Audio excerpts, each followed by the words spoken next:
Aaron, it's me, Aaron. Triforce Mike. And it's a great week for comics again. Like a lot of cool controversy and whatnot. We love the controversy. Definitely. We don't write it as hard as some people in New England, but you know, we enjoy the comics and we enjoy selling the books. We enjoy when they get press, and we realize that why and all that, and it's all great. Definitely. But Caligula #3 is out for our Avatar plug of the week. We love Avatar comics, and Caligula has been delivering. This is a wrap cover that is, sacrilegious. It's like The Last Supper. Awesome. And it's David Lapham writing it, and it's a cool. period piece. It's cool. I really hope it gets nominated for an Eisner, but I doubt it will. Yeah.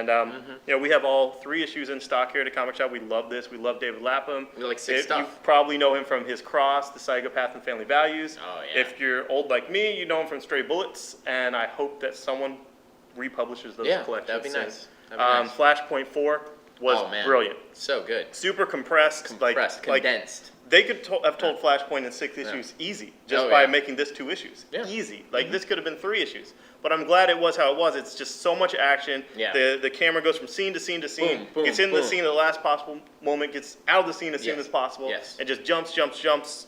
World of Flashpoint is brilliant, and it had so much fun. everything we wanted to see with Shazam. He basically gets the spotlight here, and the last page is the great cliffhanger of that. We've been waiting the whole time, and issue 5 is gonna rock. They better keep Captain Thunder the way he is, because that's awesome. Yeah, I dig it. I dig it a lot. He's so good. So Flashpoint 4 will not leave you disappointed. Yeah. There's just no way. Yeah. This has been my favorite tie-in. Everyone's favorite. Azzarello and Rizzo, and Night of Vengeance. You have the Thomas Wayne and the Martha, and just this cover alone is just so good. Just the graphic design roses. and the storytelling, and Dave Johnson is brilliant. But if you haven't gotten any of the tie-ins, this is the one you should get. You really should get this one. Definitely. And it all takes place before Flashpoint 1, so it doesn't matter. Blah blah blah blah blah. Blah, blah, blah, so blah blah blah. Excuse, reason. But Deathstroke, great pirate ninja story. Yes.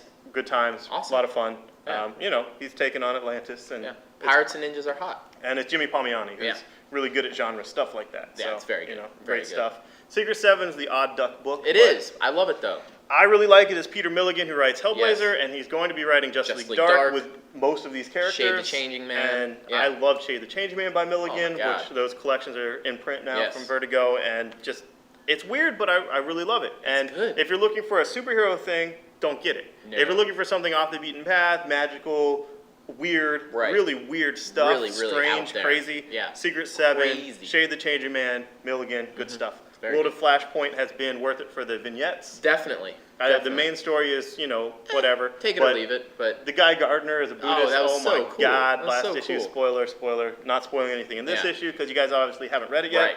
But it was good. I like getting the broad view of the world of Flashpoint, and it delivers on that. It's like, I want to see this tissue, character. Trace 13, I don't really care here or there about, but it's Jason worth Todd it to was me. cool. Jason Todd was also cool. Jason Todd was cool. Gates of Gotham has been the best Batman book in forever. Oh, man. Like Scott Snyder is killing on Detective, but I like this better. This is using all the characters, the expanded, Bat family. Yeah, the Bat family really well, including Cassandra Cain, who's a fan favorite. That's underused, and Red Robin's used perfectly in it, and Dick and Bruce are both used well. Right. And a new villain, the Architect, and it goes back to the beginnings of Gotham becoming its city, and the 4 families of Gotham, and I just love it. And I know this is going to be the underpinnings of his Batman ongoing, starting in September, the #1 from the 52. That just looks brilliant, and the Swamp Thing's going to be great. And Scott Snyder, if you have not tried any of his indie stuff, he's done American Vampire, and that's won awards and is great. But he has Severed #1 out this week. Oh yeah. I talked to him about this at length, and his co-writer Scott Tuft at length at San Diego Comic-Con at the Image booth, and it's really great. It's set in 1916, horror, crime, noir, severed body parts. Sounds perfect. Severed, it's great. If you're into that kind of stuff, you will love it. So awesome. Try Scott Snyder. He's the next big thing, obviously. Punisher #1, really great. I love Rucka. I've always loved Rucka. I liked him on his indie stuff. I've liked him on 52 and Batwoman, obviously, recently.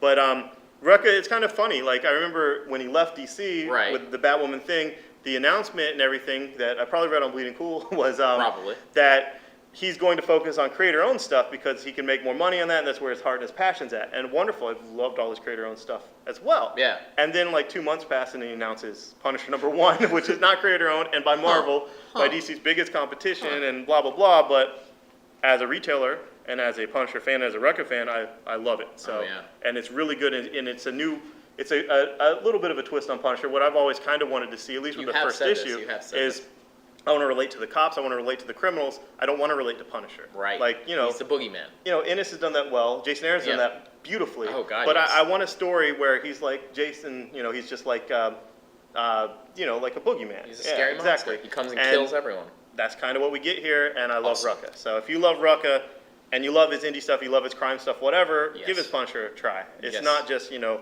Punisher, shoot 'em up. It's cool. It's good stuff. Moon Knight, Bendis is on fire. There's no such thing as Bendis burnout at a comic shop. Bendis is on fire. Not only is this the best interpretation of Moon Knight I've ever read, it's the best interpretation I can even imagine ever being. Right. And if you remember, there was like some buzz and some like you know, hints and blah, blah, blah over the last year or so about a West Coast Avengers coming back. You know, West Coast Avengers. This is the Avengers West Coast. Oh, because this is the West Coast Avengers. Thing. He's in LA, and he's all the Avengers you need. Right. He is, and it took me till now to put that together, but this is a brilliant book, a brilliant take on Moon Knight, and if you have any inkling of giving it a try, give it a try. Please. Because it's great.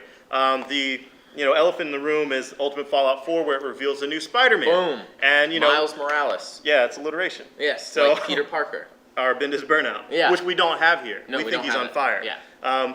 This page in the first issue, that there is a guy that looks possibly like him in that panel. Right. But, you know, it's cool. There's been, you know, Marvel promised a lot of press, and we want press. We want people off the street to be coming and reading this, and we know there's a lot of people that, you know, want a character that is of their national origin or their you know, culture or whatever, and we're all for that too. And I personally feel like, you know, without trying to, you know, blah blah blah, you know, step on being controversial, but I think Spider-Man really works as, you know, a downtrodden type of you know, obviously he's the everyman, and Peter Parker can never get a leg up, never blah blah blah.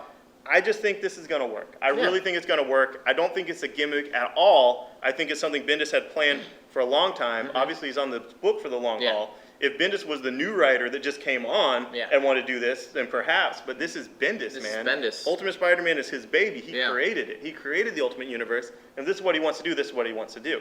And then Marvel Marketing, their job is to sell more comics, get press. So, of course, they're going to spin that. And just the iconic image of the Spider-Man we all know and love, and, you know, the costume and the mask off, which there's been so much. So he had his mask off half of Spider-Man 2, the movie. You know, but anyway, and the mask's off, and then he's black, or, you know, half black, half Hispanic. So, you know, we saw what happened with Larry's comics and all that, and we made jokes about the black Spider-Man, blah, blah, blah, because we, you know, I guess I'm saying blah, blah, blah, so I don't say anything racist. No, but anyway, but the black costume Spider-Man is something that we all use because he wore a black costume. And this costume, the new costume, predominantly black. So you can't say black Spider-Man. So I've made the joke like black Spider-Man, black costume Spider-Man. You know, that's just me being silly about, you know, the color and the past history with the costume. I'm upset that it's not Ben Reilly. Like, I thought the Ben Reilly that had set that up is a black guy who was going to be Ben Reilly. And he was a scientist, a geneticist, and he had Spider-Man's DNA and blood vials and all that. But I'm thinking that maybe Ben Reilly is Miles's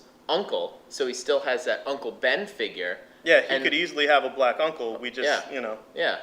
So, you know, so we don't, you know, Larry comic this up. We were thinking we would get the opinion of an actual half black, half Hispanic customer, which, you know, we have plenty of, and one just happened to be in here right now. So, Kenny, what do you think about the Spider-Man? Well, I do like the Spider-Man. I like that he is black. It's good to see that one of the many household names in superhero and Marvel comics is actually black. It's not just like Blade or like Spawn or something, like the Tattooed Man or something. I know, completely different universe, but who really cares? Now, what do you think about Uncle Ben being black? You mean the rice guy? No. No. Who's your favorite Green Lantern? I would have to say it would be John Stewart. Okay, cool. And not just because he's black. Okay, well, mostly because he's black. Yeah, my favorite Green Lantern is Guy Gardner because he's an asshole. and I'm an asshole. So, I can totally relate to that. And I like Kyle because I'm gay. All right. So anyway, to wrap things up, seal of approval? Yes, I like it. Go out, get New Ultimate Spider-Man, Black people getting comic books. It's awesome. There's a lot here for you. Read a book. Yeah. Read a book. That too. Spend time with the kids. All right, thanks, guys. Bye. Fight stereotypes.